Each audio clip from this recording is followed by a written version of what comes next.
Plastic pollution is a problem, and so is remembering to water your plants. So, I guess it's about time we addressed both.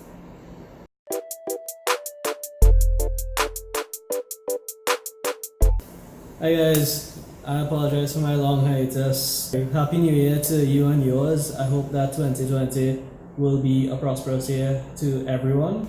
Hopefully everyone can see 2020. I mean, Dune has glasses, so he obviously doesn't have 2020 vision, but we're gonna have him as a guest on this video anyway. Yeah.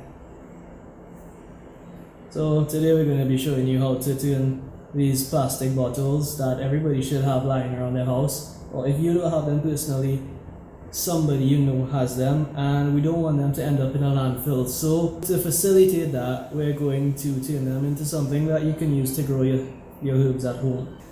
I understand that you have the plight about my audio, but Hamza doesn't have a. That's my goose. Hamza doesn't have a mic. I'll look into getting one soon.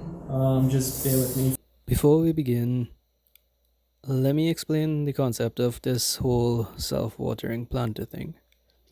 Okay, so the base of the bottle is used, well, as the base of the pot that holds the water. And the top part is flipped over basically, and is very much like a regular pot to hold your soil and your plant. And because I'm a bit of an artist, please enjoy this illustration. Let me just quickly fill this up with some soil to put my plant.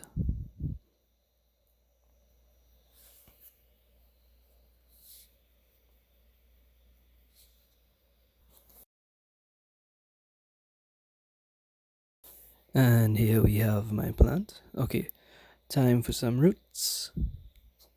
Great. So these yellow lines are the most important part of this entire setup as they facilitate the self-watering aspect of it.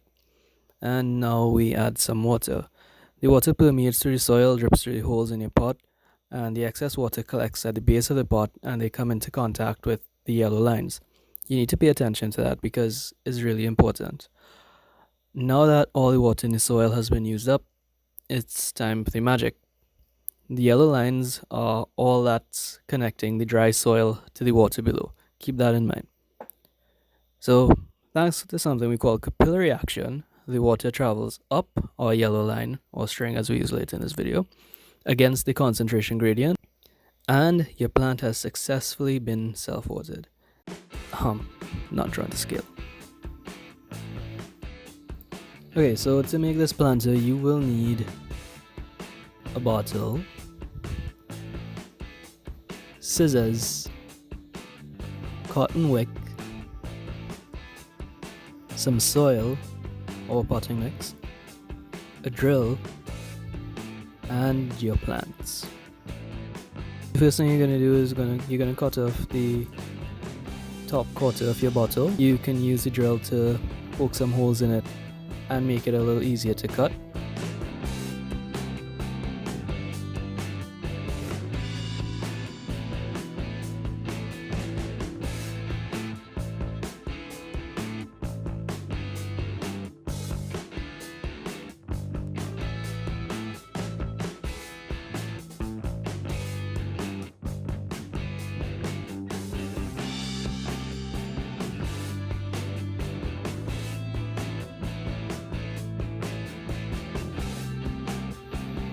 If cutting it with the scissors isn't your thing and you have a chop saw at home, feel free to do the same thing.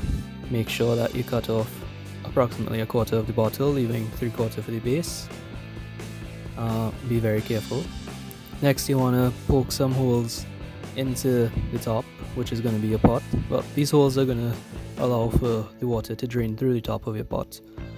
The next thing you want to do is take the cover off and drill some holes in it.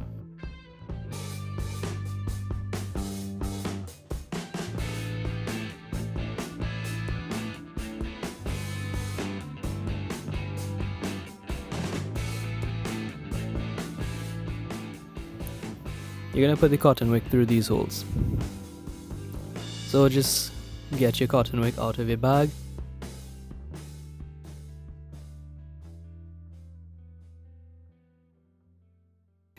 and you're going to measure it against the base of your pot. You're going to make it roughly the length that your bottle was and cut it.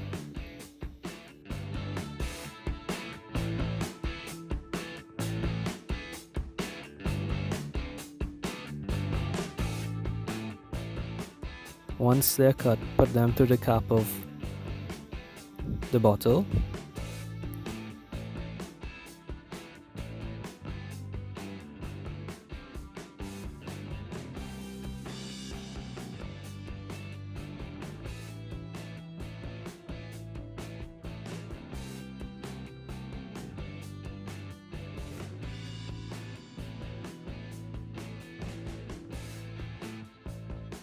And reattach it to the bottle.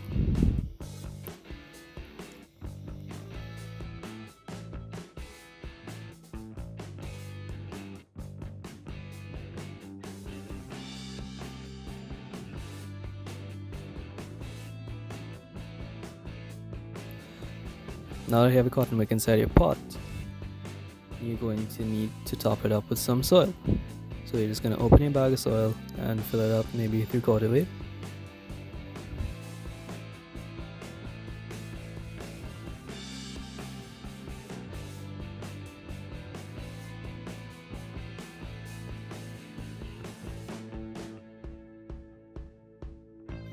Finally, add your plants. And gently water. Now that you're watering, you can observe that the water is permeating through the soil and it's draining down to the container at the bottom. And that will facilitate the capillary action that's going to be taking place once your soil dries out, and the water will move against the concentration gradient.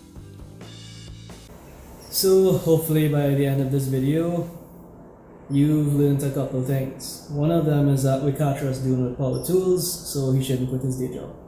No offense to him. Okay, so I hope this video was informative and you were able to now transform your plastic waste in whatever form it might be, because it doesn't have to be these bottles in particular. It could be any sort of container, any sort of plastic bottle that is meant for household use, because I don't recommend chemical bottles like fertilizer, pesticides, herbicides, all those things that not for human consumption. Don't use bottles that not geared towards products that are people friendly. So if you enjoyed this video, don't forget to hit the like button, subscribe, and share it with your friends, family, and neighbors. And cows. Don't forget cows. Cows are important. Yes.